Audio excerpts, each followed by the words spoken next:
खिचड़ी ज्ञान। इन्हें खिचड़ी बनाने तक का भी ज्ञान नहीं है। ये 5 गिलास तो पानी डाल देंगे और 1 चम्मच दाल और 1 चम्मच चावल डाल देंगे। मतलब इतना झूठ कि उसकी कोई गुंजाइश नहीं है। मैं उसके सामने उंगली उठा कर ये कह सकती हूँ कि वो संत रामपाल जी महाराज की तो बाद में पहले मुझसे ही जीत कर दिखा दे, हमारे ज्ञान से ही जीत कर दिखा दे। मैं हमारे संत रामपाल जी महाराज गुरु जी तो बहुत बड़े ज्ञानी है, पहले वो हमारी इस छोटे से ज्ञान के आगे टिक कर दिखा दे, साफ हो जाएगी उनकी धोती। उन्हें मान चुका है कि सारे सिख, सारे मुस्लिम, सारे ईसाई और सारे हिंदू धर्म के लोग इस मंत्र को जाने और इस मंत्र का लाभ उठाए। हमारे ऑडियंस का ये कहना है कि पूर्ण संत कैसे पहचाने, क्यों आए हम संत रामपाल जी महाराज जी की शरण में, और क्या क्या मिल सकता है या क्या और बताएं इनके बारे में। मैं बताना चाहूंगी, अब बात रही पूर्ण संत के बारे में, तो अगर अब 12th क्लास में देखें तो एक सूत्र होता है, वहाँ सारे ऑप्शंस को ये देखा जाता है। अब जो हम लोग 5th, 6th, 7th क्लास में भी रहते हैं तो टिक द करेक्ट नाम का एक क्वेश्चन रहता है, जिसमें हम लोगों को एक क्वेश्चन दिया रहता है और बाकी बहुत सारे उसके ऑप्शंस रहते हैं। हमें उस सही उत्तर को खोज कर निकालना होता है जो बिल्कुल सही है, मतलब उसमें कोई भी ज्यादा गलती नहीं है या फिर कोई भी संदेह की गुंजाइश नहीं है। तो अब हम लोग उस सूत्र को जांचेंगे जो हमारे जो धर्म शास्त्र है उनकी पहचानों को निकालेंगे कि क्या तत्वदर्शी संत रामपाल जी महाराज जी जो है उनकी जो पहचान है और फिर जो पूर्ण संत की पहचान होती है उन्हें निकालेंगे और सारे धर्म गुरुओं को कंपेयर करेंगे। तुम बताओ तुम बताओ तुम बताओ, तो सारे झूठे पाएंगे। झूठे तो होंगे ही, पोथी ले लेके बैठे हुए हैं, इन्हें कुछ भी एबीसीडी का ज्ञान है नहीं, तो ये झूठे हैं। लेकिन आप झूठा इनको क्यों कह रही हैं, ये कितनी सच्चाई है? हर कोई व्यक्ति झूठा नहीं हो सकता है, तो आप संत रामपाल जी महाराज जी को सही कैसे कर सकते हैं?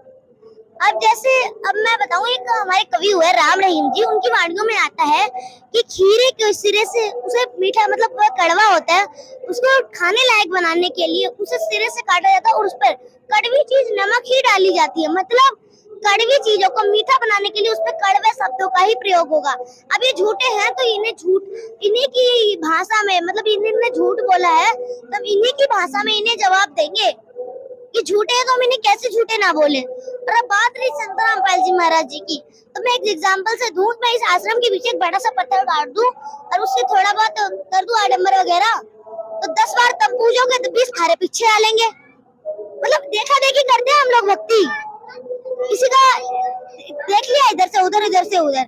संत रामपाल जी बिल्कुल महाराज बिल्कुल एकदम 101% सही ज्ञान बता रहे, तो वह बिल्कुल सही है। और ये जो नकली धर्म गुरु भट्टा बेटा अगर बैठे हुए, इनसे कोई लाभ मिलना नहीं है। ये अन्य संतों को आप गलत ठहरा रही हैं कि ये लोग भट्टा बैठा दिए हैं। कौन सा भट्टा ये लोग बैठाएं, आप बताइए। अब बताएं तो अगर अब बताएं नकली धर्म गुरुओं की, तो इनका प्रोपेगेंडा है अज्ञान की दुकान। अज्ञान की दुकान एक ऐसी चीज बना रखी इन्होंने कि जो भी आया, आजा बेटा ले तू भी धूप बत्ती लगा ले इस पत्थर के आगे, एक पत्थर तू नारियल इस पे फोड़ दे और इस पे तू दूध चढ़ा दे, लो बन गई भगवान। मतलब इन्होंने इतना ज्यादा हमारे माइंड की परिधि को ऑफ कर दिया कि हम कुछ सोच ही नहीं सकते। और आज की न्यू जनरेशन ने इनके ज्ञान को कंपेयर किया तो झूठे हैं तो झूठे ही बोलेंगे। अगर इन्होंने कुछ सच बोला हो, अब मैं जैसे बताऊं एग्जाम्पल से, इन्होंने खिचड़ी ज्ञान दे रखा, खिचड़ी ज्ञान। इन्हें खिचड़ी बनाने तक का भी ज्ञान नहीं है। ये 5 गिलास तो पानी डाल देंगे और 1 चम्मच दाल और 1 चम्मच चावल डाल देंगे। मतलब इतना झूठ कि उसकी कोई गुंजाइश नहीं है। और सच तो बस ये बता देंगे कर्मों का लेख तुम्हें भोगना पड़ेगा, ये वो थोड़ी बहुत बातें बता दी कि हम लोगों को मांस मदिरा नहीं पीने की, थोड़ा बहुत सच बता दिया, बाकी सब झूठ सब झूठ सब झूठ। और मैं इनके सामने, इनकी जनता, इनके अनुयायियों के सामने उंगली उठाकर ये चैलेंज दे सकती हूँ कि आप झूठे हैं। अपनी ये झूठी ज्ञान आपने बताया स्वीकार लीजिए, वरना आपका पत्ता तक भी जगह नहीं देगा कि मुंह छुपा लो। आपकी आंखें मोती की तरह चमकेंगी, पत्ते भी जगह नहीं देंगे कि आजा भाई तू मेरे पीछे छुप जा। ऐसा इन्होंने समाज को एकदम गलत दिशा प्रदान की है, हमारी श्रद्धा के साथ खिलवाड़ किया है। भेड़िए है ये, 1 नंबर के भेड़िए, तो हम इन्हें भेड़ समझ रहे थे, इतने अच्छे हैं, हमें इतना लाभ देते हैं। हमारे जीवन का नाश करने वाले भेड़िए है ये। अच्छा, तमाम ऐसे संत ये भी कहते हैं कि संत जी तो सदग्रंथों का हवाला देते हैं, तो हम भी हवाला देना स्टार्ट करें तो सही रहेगा जी? क्या उन्हें सदग्रंथों का ज्ञान नहीं था, आप इस प्रकार से बता रही हैं? बिल्कुल भी ज्ञान नहीं था। मैंने आपको पहले ही बताया कि मैं सदग्रंथों को केवल चमकदार कढ़े हुए लाल कपड़े में लपेटना जानते थे, एबीसीडी नहीं आती थी। अब गीता जी में बताया गया है कि मतलब अब गीता जी जो है वो सारे वेद शास्त्रों का एक मतलब सारांश है। गीता जी में जो बोला गया है बिल्कुल ही मतलब ऑथेंटिक माना जाता है हमारे हिंदू धर्म में। ये लोग गीता जी के आधार से भी ज्ञान नहीं दे रहे। क्या है इनका आधार? आप कबीर साहब को भगवान मानती हैं? जी बिल्कुल। कबीर भगवान कब से बने? कबीर भगवान जब से बने जब से इनके ना ब्रह्मा विष्णु महेश थे, ना इनका ये ज्योति, ना ये ब्रह्म था, ना ये परब्रह्म था, ना हम सब आत्माएं थी, ना ये पृथ्वी थी, ना चंद्र सूरज थे, तब से कबीर भगवान है। कबीर भगवान कोई मतलब किसी के कहने सुनने से भगवान नहीं हो गए। उनके आई विटनेस संत हैं काफी सारे, उन्होंने भी बताया उन्हें कबीर भगवान। सदग्रंथों में भी कबीर भगवान। सारे धर्मों में हमें एक ही मिलेगा, Kabir is God, who is God, Kabir is God, Kabir is God, Kabir is almighty God. इतना कॉन्फिडेंस कैसे आ जाता है आपके अंदर? ज्ञान कहाँ से आप ग्रहण कर पाती हैं? और कौन कौन घर में संत जी का उपदेशी है, ये बताएं। अब मैं अपने परिवार का परिचय देना चाहूंगी। मेरी बहन, मेरा भाई, मेरी माता पिता और मेरी दादी जी सभी संत रामपाल जी महाराज के उपदेशक हैं और हमारा बहुत बड़ा सौभाग्य है कि हम सह परिवार संत रामपाल जी महाराज के शिष्य बने। अब मैं एग्जाम्पल दूं अपना कि मेरी हिंदी वाली मैम अगर मुझे ये बताए कि मतलब जो पहाड़ है उसका मतलब पर्वत नहीं नदी होता है, तो क्या मैं बात मान लूंगी?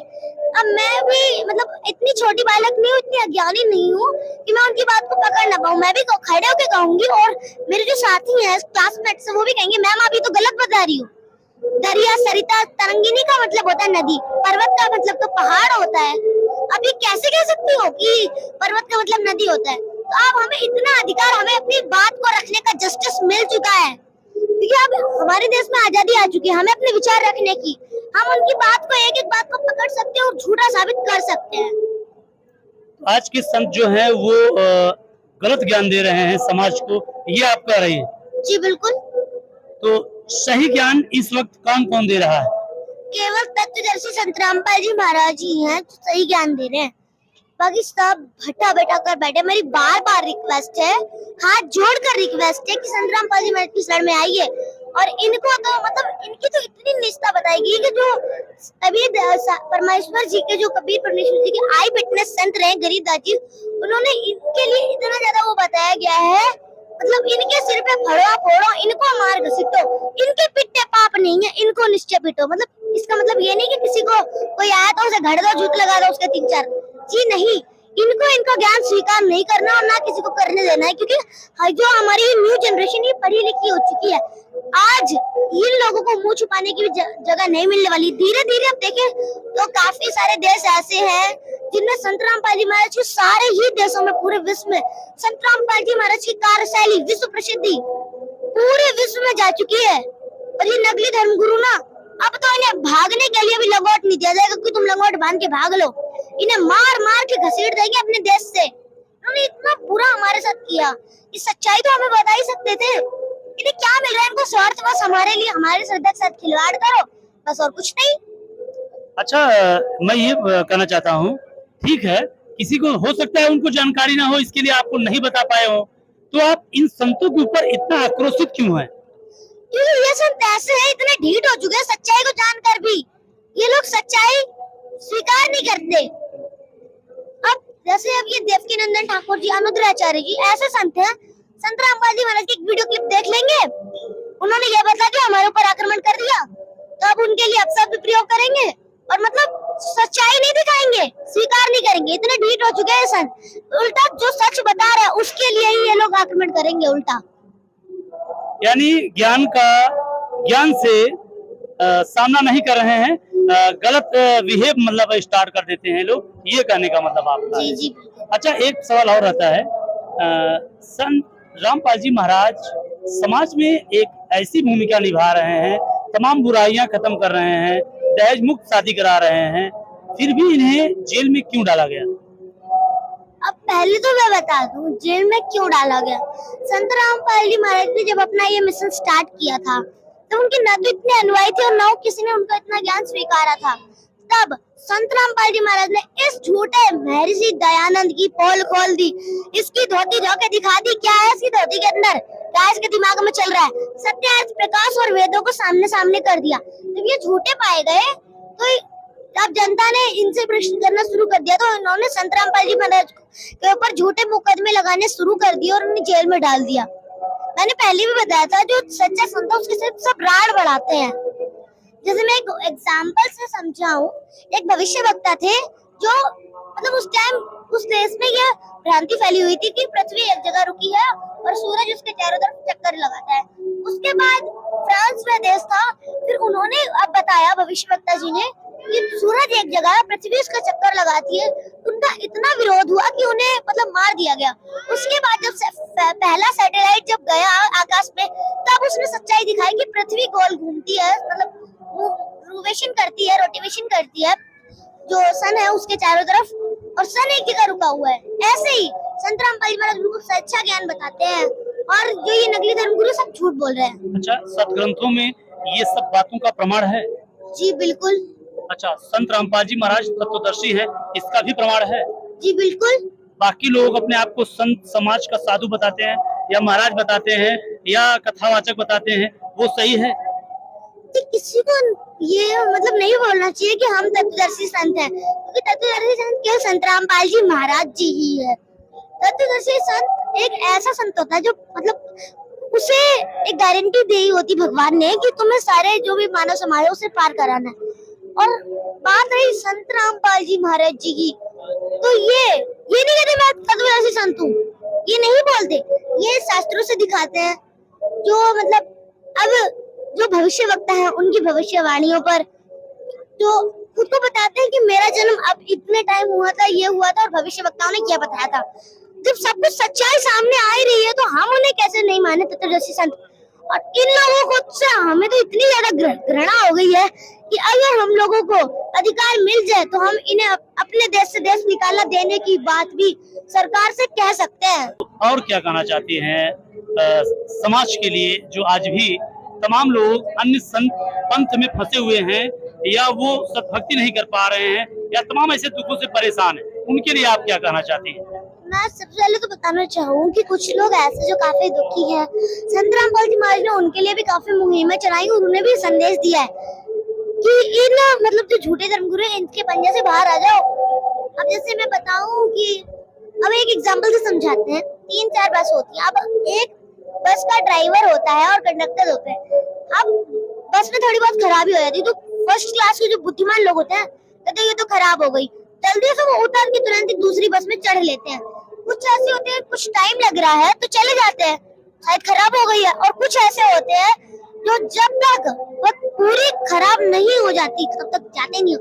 कुछ ऐसे होते हैं जो ड्राइवर कंडक्टर जब बोल देंगे कि हाँ ये खराब हो जाएगी तब जब निकल जाएंगे, और कुछ ऐसे होते हैं ड्राइवर कंडक्टर के कहने पर भी वहाँ से नहीं निकलते। यानी आपके कहने का मतलब साफ साफ ये समझ लिया जाए कि आज अन्य संत के शरण में जो भी भक्त आत्माएं हैं, जो भी आत्माएं हैं, जो भी भक्त लोग हैं, वो आज संत रामपाल जी महाराज जी की शरण में चले आए, अन्यथा उनकी जो गाड़ी है, जो अन्य संत है, वो गाड़ी खराब हो चुकी है ऑलरेडी, ये कहना चाहती है। अच्छा, अन्नपूर्णा मुहिम चला रहे हैं संत रामपाल जी महाराज, उनके बारे में आपका क्या कहना है? गरीबों को भोजन देने वाले हैं संत रामपाल जी महाराज, और उन्हें रोटी कपड़ा मकान देने वाले हैं संत रामपाल जी महाराज। संत रामपाल जी महाराज की ख्याति बखान करें तो बहुत ही ज्यादा उनके गुणों को बखान नहीं कर सकते। रोटी कपड़ा और मकान हर गरीब को देगा कबीर भगवान, खुश होगा हर इंसान, धरती बनेगी स्वर्ग समान। ये संत रामपाल जी महाराज की अन्नपूर्णा मुहिम का नारा है। संत रामपाल जी महाराज अनाथ बच्चों को शिक्षा देते हैं, गरीबों को भोजन रोटी कपड़ा मकान जो भी उन्हें आवश्यक वस्तु सब दे रहे हैं। अन्नपूर्णा मुहिम एक ऐसी मुहिम है जिसके तहत सारे ही मानव ऊंच नीच का मतलब जो ये भेदभाव है कि वो गरीब है हम अमीर है, तो ये भेदभाव खत्म होगा। और ये और आप संत समाज को और बाकी लोगों को क्या संदेश देना चाहती हैं जो आज भी अपने आप को संत कहती है, उनके लिए आपका क्या कहना रहेगा कि आप भी संत रामपाल जी महाराज जी की शरण में चले आइए? जी बिल्कुल आना ही पड़ेगा, क्योंकि आप अब सच्चाई को देख रहे हैं तो आप भी स्वीकारिए और अपने शिष्यों से भी कहिए कि संत रामपाल जी महाराज की शरण में वह चले जाए और अपना कल्याण करा ले। और क्या कहना चाहती हैं समाज के लिए? मैं समाज के लिए यही कहना चाहती हूँ, क्योंकि आप सब संदेश तो नहीं दे सकते, संदेश तो संत रामपाल जी महाराज जी दे रहे हैं। मैं समाज को यही कहना चाहूंगी कि आप संत रामपाल जी महाराज की शरण में आ जाओ। आपको भी भाई बस कंडक्टर जैसा काम करना है क्या? अब जब कंडक्टर भी उतर गया, काफी सारे संत हैं जो अपने झूठा ज्ञान को मतलब अस्वीकृति देकर और संत रामपाल जी महाराज की शरण में आ रहे हैं, वह भी बहुत अच्छा कार्य कर रहे हैं। तो ये नकली धर्मगुरु, इन्हें भी अपना जो अज्ञान की अस्वीकृति स्वीकार करके और संत रामपाल जी महाराज की शरण में आना चाहिए और अपने शिष्यों को भी बताना चाहिए कि हम लोग संत रामपाल जी महाराज की शरण में चले और अपना कल्याण करा लें। अच्छा, एक लास्ट सवाल ये आपसे और रहेगा। संत कबीर जी, ऐसा बताया जा रहा है कि ये ऐसे परमात्मा भगवान हैं जो सशरीर आते हैं और सशरीर चले जाते हैं, बाकी अभी तक जितने लोग आए हैं माँ के गर्भ से ही जन्म लिए हैं। ये कितनी सच्चाई है इसमें भी? ये बिल्कुल सच्चाई है, क्योंकि अब कबीर जी की एक वाणी है, ना मेरा गर्भ न जन्म बसेरा, बालक बन दिखलाया, काशी नगर जल कमल पर डेरा, तहाँ झुलाए न पाया। ना मैंने गर्भ धारण कर मतलब गर्भ से ही मेरा जन्म हुआ है, ना मेरा गर्भ में बसेरा रहा है, ना मेरा कोई माता पिता है। कबीर जी सतलोक से अपने निज धाम से सशरीर आते हैं और सशरीर ही जाते हैं। अच्छा, कई लोग ये भी कहते हैं ना कि कबीर जी के माता पिता भी हैं, उनकी औरत भी है, ये भी बताते हैं कई लोग ऐसे। उनके माता पिता हैं, ये बात तो मतलब वो बिल्कुल झूठ बोलते हैं, क्योंकि कबीर जी जब आए थे, शॉर्ट में बताना चाहूंगी, कबीर जी जब सतलोक से आए थे तब उन्हें जिन मतलब जुलाहा दंपति ने उठाया था वह उनके मुंह बोले माता पिता का है। और बात रही उनकी पत्नी की, तो ये बात वो बिल्कुल झूठ है। अगर उनकी पत्नी होती तो उनके कई माँ बाप वो कहाँ रहती है, कुछ बताओ तो, कुछ प्रूफ है उनका? कुछ भी हुआ भाई बोल दिया। उनके बच्चे भी बताए जा रहे हैं, 2 बच्चे भी बताए जा रहे हैं, वो क्या था? पहले तो मैं बात कर दूं उनकी पत्नी की, तो ये बिल्कुल झूठ है, क्योंकि कबीर साहब जी जो है उनकी वाणी में काफी में लोई शब्द आता है, और ये जो बोलते हैं कि लोई उनकी पत्नी थी, गरीबदास जी की एक वाणी है कि मतलब जो ये नर लोई है, नर और लोई, ये 2 शब्द गरीबदास जी की वाणियों में आते हैं। ये नर शब्द पुरुष के लिए प्रयोग होता है और लोई शब्द स्त्री के लिए। तो लोई का मतलब होता है स्त्री, नर लोई। ये सारे जो जितना भी संसार में नर लोई मतलब स्त्री पुरुष है, सारे सत्य ज्ञान को स्वीकार है। तो उनकी पत्नी नहीं थी, अगर होती तो तुम कई शास्त्रों में बताते। कहाँ है? कौन सी अपनी पोथी शुरू कर दी तुमने जो कहते हैं उनकी पत्नी थी? अब बात है बच्चों की, तो कबीर साहब जी ने समाज को सही दिशा देने के लिए एक लड़के को जिंदा किया था। शेख तकी गुरु थे जो उस समय मुसलमान धर्म के परिवर्तक थे। उन्हें जो काफी ईर्ष्या थी कबीर साहब जी से, तो उन्होंने बोला था मुर्दे को जिंदा करके दिखाओ। कबीर साहब जी ने एक मुर्दे बालक को जिंदा किया था, उसका जनता ने बोला था कमाल कर दिया, और उस बच्चे का नाम कमाल रख दिया गया था। फिर जो शेख तकी था और उसे ईर्ष्या बढ़ गई, उसने बोला वो बच्चा तो सदमे में था, मेरी बेटी जो कब्र में दबा रखी उसे जिंदा करके दिखाए कबीर, तो मैं उसे भगवान मान लूं। तब कबीर जी ने उस बेटी को भी जिंदा किया था। फिर जनता ने बोला कमाल कर दिया, तो उस बेटी का नाम कमाली रख दिया। अब ये दोनों बच्चे कबीर साहब के साथ हो गए और कबीर साहब के साथ रहने लगे, इसलिए वे उनके मुंह बोले बच्चे भी कहलाए। तो देखा दर्शकों, आपने देखा कि वाकई में जो बताया जा रहा था कि कबीर साहब के माता पिता भी हैं और इनकी पत्नी भी है और इनके बच्चे भी हैं। तो बच्चे किस प्रकार से थे आपने देखा, ये सही है। आज इस प्रकट दिवस के उपलक्ष्य में हम कबीर साहब के बारे में जान रहे थे। और क्या कहना चाहते हैं, कुछ बता दीजिए अपने से। मैं बताना चाहती हूँ कबीर साहब के बारे में। कबीर साहब है वो परमेश्वर कबीर साहब जी, मतलब पूरी सृष्टि के बुनने वाले, जगत के तारनहार और पूरी पृथ्वी के सृष्टि करता है।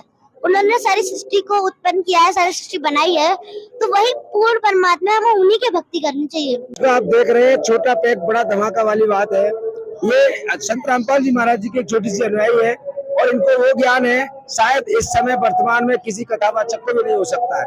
क्यों, इनसे कहीं से भी कोई प्रश्न किया जाए ये हाजिर जवाब है, तुरंत जवाब देती है। तो ऐसे छोटे छोटे भगत संत रामपाल जी महाराज जी के पूरे विश्व में तहलका मचाने वाले हैं। और ये अगर अभी दर्शक बड़े सम्मान के साथ इसको देखेंगे तो हमारा एक छोटा सा सवाल है। एक लोकवेद रहा है, एक ब्राह्मण कहते हैं जो बड़े उच्च कोटि पे बैठे हैं, कहते हैं विधवा ब्राह्मणी के कबीर साहब पैदा हुए थे। क्या आप बताएंगे क्या सिर पैर तो बता दो, कुछ भी समझ में आया बोल दिया। किसी को देख लिया वो वहाँ पे टेंट ऐसे लगा रहा बिना खूंटे के, तो हम भी बिना खूंटे के लगाएंगे टेंट। मतलब उनके कुछ भी आधार नहीं है। कुछ सिर पैर तो बताओ, उसको कहाँ रहती थी, कहाँ प्रमाण है? कुछ है प्रमाण? है वो तो बोलो, आओ सामने करके। संतराम वाली महाराज हम पर आक्रमण कर रहे हैं, हमारी धोती धोल रहे हैं, सारा साफ कर रहे हैं हमें, इसलिए हम तो कुछ भी कबीर साहब पे कुछ भी बोलते जाओ उनके बारे में। आओ सामना करो कि प्रमाण है इस बात का। कबीर साहब जी विधवा ब्राह्मणी से नहीं जन्मे थे, बिल्कुल झूठा प्रोपेगेंडा है। कोई है प्रमाण तो बताओ। कुछ नहीं प्रमाण इनके पास, होता तो आके सामना करते इस तत्व ज्ञान का। अब सत्य बोल रहा उन्हें कभी संतराम बाजी महाराज को अपमानित करना तो खूब सीख लिया, पर ज्ञान के आगे नहीं आ सकते। पता है इस बाढ़ में हम भी सांप हो जाएंगे, तो तोप का गोला हमें भी उधर खींच के डाल देगा। ये तो ऐसा काम है जैसे अंधा गधा कोई ट्रेन के सामने खड़ा हो और उसे लगा कि मैं बहुत शक्तिशाली हूँ, ये जो ट्रेन मुझे डिस्टर्ब करने के लिए आ रही है मैं इसे रोक लूंगा। तो अब संतराम बाजी महाराज और कबीर साहब का ज्ञान जो है ऐसा है जैसे वो ट्रेन है, उस अंधे गधे को उठा के इधर फेंक देगी। ऐसे नकली धर्मगुरु को कबीर साहब संतराम बाजी महाराज साफ कर रहे हैं। कोई है प्रमाण? आओ बताओ कि कुछ नहीं इनके पास प्रमाण, झूठ बोलते रहते हैं सब। तो 10 को ये तो सिद्ध हो चुका है कि कबीर ज्ञान सो ज्ञान ली, और ज्ञान सो ज्ञान ली, कबीर ज्ञान सो ज्ञान, जैसे गोला तोप का करता चले मैदान। देखिए किस तरह से जवाब दिया है। वो ब्राह्मण बहुत ही गलत कहते हैं जो अपनी स्त्रियों को विधवा बता करके और उनसे बच्चे पैदा कराते हैं। इस तरह से ब्राह्मणों को नहीं बोलना चाहिए, और न उन लोगों को बोलना चाहिए जो विधवाओं के बच्चे पैदा करा रहे हैं, तो बिना पुरुष के बच्चे पैदा नहीं होते। इसलिए परमात्मा से शरीर आया और से शरीर गया, ये सिद्ध कर दिया है संत रामपाल जी महाराज जी के छोटे से अनुयायी ने। तो दर्शकों विश्वास कीजिए और इस बात को सत्य लेकर के आप निर्णय कीजिए। और हमारे दर्शकों को क्या संदेश है आपका जो बहुत तेज और सीधा उनके दिल पे वार करता हो? सबसे पहले तो मैं बता दूं कि मैं संदेश तो मैं दे नहीं सकती, मैं बस हाथ जोड़ के रिक्वेस्ट ही कर सकती हूँ। और बात रही उनके दिल पर बात लगने की, तो सबसे पहले तो मैंने ऐसी एक बात कही है कि मैं उनके सामने उंगली उठा कर ये कह सकती हूँ कि वो संत रामपाल जी महाराज की तो बाद में पहले मुझसे ही जीत कर दिखा दे, हमारे ज्ञान से ही जीत कर दिखा दे। मैं हमारे संत रामपाल जी महाराज गुरु जी तो बहुत बड़े ज्ञानी है, पहले वो हमारी छोटे से ज्ञान के आगे टिक कर दिखा दे, साफ हो जाएगी उनकी धोती। उनकी ना इतनी हिम्मत की आ जाए हमारे सामने भी, हम बड़ा विद्वान आ जाओ अपना मुंह काला करा के जाएगा। हमारे ज्ञान के सामने जब वो नहीं टिक सकते, हमारे गुरु जी का सामने उन्हें ज्ञान तो उन्हें धो देने वाला है ही। और मैं संदेश तो क्या यही देना चाहूंगी कि अगर उन्हें ज्यादा ही लगता है कि मेरी बात इतनी ज्यादा उन्हें चुभने वाली है, तो आकर वो मुझसे भी ज्ञान चर्चा कर सकते हैं। मेरे को भी कोई हिचकिचाहट नहीं है, और मैं एकदम जो भी मैंने सुना है, मतलब जो भी देखा है अपने धर्म शास्त्रों से, मैं सही चीज वही बता रही हूँ, ना कि मैं संत रामपाल जी महाराज को गुणगान कर रही हूँ या फिर मुझे कोई इस तरह के लिए प्रेरित किया गया हो कि ऐसे बोलना ऐसे बोलना। मैंने जो सदग्रंथों में पढ़ा देखा मैं वही बता रही हूँ। और जब ये झूठ बोल रहे हैं इन्हें शर्म भी नहीं लग रही, इन्हें तो बाज आनी चाहिए। अब जैसे एग्जाम्पल दूं, एक छोटा बच्चा होता है उसके अंदर भी ये सब चीज नहीं होती है, वह अपनी गलती को भी स्वीकार लेता है, झूठ नहीं बोलता। इतने बड़े होकर भी झूठ बोल रहे हो, शर्म नहीं आ रही? शर्म नहीं आ रही तुमको? तुम्हारी मतलब व्याख्या अगर कर ले तो हमारी ये जिह्वा भी कांप जाती है। इतने झूठे, शर्म नहीं आ रही ना? एक छोटी सी बच्ची तुम्हारा पर्दाफाश कर रही, शर्म नहीं आ रही? क्यों आएगी शर्म? बस अब 4-5 अनुयायियों को बुला के और कह देना ये तो रामपाल ने सिखाया है। सिखाया हो तो आ जाओ मेरे सामने, करो मुझसे ज्ञान चर्चा। मतलब संत रामपाल जी महाराज को जो ज्ञान है तोप की तरह चलता है, ये साफ हो जाएंगे सारे उनके सामने। मैं समाज को यही मैसेज देना चाहूंगी कि संत रामपाल जी महाराज की शरण में आ लो, वरना संत रामपाल जी महाराज की ज्ञान रूपी गोली तो है ही, चैन की रोटी खा लो चुपचाप, और ये बरगलाना बंद करो सबको। ना जैसे अभी अब राजनीति का उदाहरण दूं तो मोदी जी ने जैसे पाकिस्तान को साफ किया है ना, ऐसे साफ करेंगे तो मैं संत रामपाल जी महाराज धाए उड़ जाओगे सीधे, पता भी नहीं लगेगा कहाँ गए, तितली की तरह। इसलिए मैं सबको यही बताना चाहूंगी कि संत रामपाल जी महाराज की शरण में आ जाइए, और इनसे लाभ नहीं होना है। तो दर्शकों आज ये सिद्ध हो चुका है कि एक संत रामपाल जी महाराज नहीं, अब करोड़ों रामपाल जी संसार में आ चुके हैं। और ये इस तरह के अगर हौसले हैं, इस तरह की अगर उड़ान है, तो आज वो लोग अपने आप को जान लें, वो समझने के कहते थे रामपाल को जेल में भेज दिया। आज उन ज्ञानी को चैलेंज है ये कि उन्होंने रामपाल को जेल में नहीं बल्कि करोड़ों रामपाल पैदा कर दिए। और हम धन्यवाद करते हैं ऐसे संत को जिसने ऐसे बच्चों को आज यहाँ पर उपस्थित धरती पर कर दिया। जिस लोक में ज्ञान नहीं था उस लोक में आज संत रामपाल जी महाराज जी का ज्ञान सर चढ़ के बोल रहा है। और भी कोई चैलेंज हो तो आप संत रामपाल जी महाराज जी के आधार अनुसार ज्ञान अनुसार इनको और कर दीजिए। मैं चैलेंज की बात तो करूँ तो इन्होंने सब कुछ ही झूठ बोल रखा है। चैलेंज तो इतने चैलेंज है कि सबसे बड़ा चैलेंज तो यही है कि कभी हमारे ज्ञान के सामने आए नहीं, क्योंकि हमारा ज्ञान ऐसा है कि इनकी जो धोती है एकदम धोरी है, अंदर से खोखले सामने आ गए आएंगे कि हमारे ज्ञान के सामने। ये झूठी साधना ये बताते, पाखंड ये कराते, कर्मकांड ये कराते, लोगों को बरगलाते, ये झूठ ये बोलते, तो सच बोलने वाले के सामने आएंगे कैसे? ये सबसे बड़ा चैलेंज है। ये एक सवाल ये भी होता है, एक लोक वेद में ये भी आता है, मतलब हमारे संसार में समाज में ये सब कहते हैं कि सबका गुरु ब्राह्मण होता है। तो क्या ब्राह्मणों को ये भी शास्त्र का ज्ञान नहीं था? और था तो उन्होंने फिर पेड़ पत्ता पौधे ये तमाम तरह की पूजाएं कई करवाई। अगर था तो इनको क्या चैलेंज है आपका? मैं चैलेंज की बात करूँ तो ब्राह्मणों की, इन लोगों ने तो इतना ज्यादा मतलब कर रखा, हमारे समाज को गलत दिशा दी है। देवी महापुराण में भी बताया गया है, राजन उन प्राचीन युगों में, मतलब देवी जी एक राजा को बताती हैं कि उन प्राचीन युगों में, मतलब जो पहले के युग थे, सतयुग, त्रेता, द्वापर, उनमें जो राक्षस समझे जाते थे वो आज कलयुग के ब्राह्मण हैं। उन प्राचीन युगों में जो राक्षस समझे जाते थे वो आज कलयुग के ब्राह्मण है। एक बार फिर कान खोल के सुन लो, सतयुग, त्रेता, द्वापर में जो राक्षस समझे जाते थे वो आज कलयुग के ब्राह्मण हैं। क्योंकि आजकल के कलयुग के ब्राह्मणों को काम लोगों को झूठ बोलना, ठगना और पैसा अपना धंधा चलाने का ही रह गया है। सब झूठ बोलते हैं वो लोग। अब सदग्रंथ खुद बोल रहे हैं, आप कहो कि मैंने झूठ बोला। कहो कैसे कहोगे? कैसे कहोगे जब मैंने सच बोला है? बिल्कुल तुम्हारी धोती धोके रख देंगे एक सेकंड में। आओ तो गुरुजी के बारे में झूठे शब्द बोलो, उन्हें बदनामी करोगी तो खूब कर लेते हो। ज्ञान के आगे बोलना तुम्हें आता नहीं है कुछ है? बोल के दिखाओ, कुछ दिखाओ बोल के। एकदम बिल्कुल भी नहीं। सबसे बड़ा चैलेंज यही है कि हमारे ज्ञान के सामने आए तो ये लोग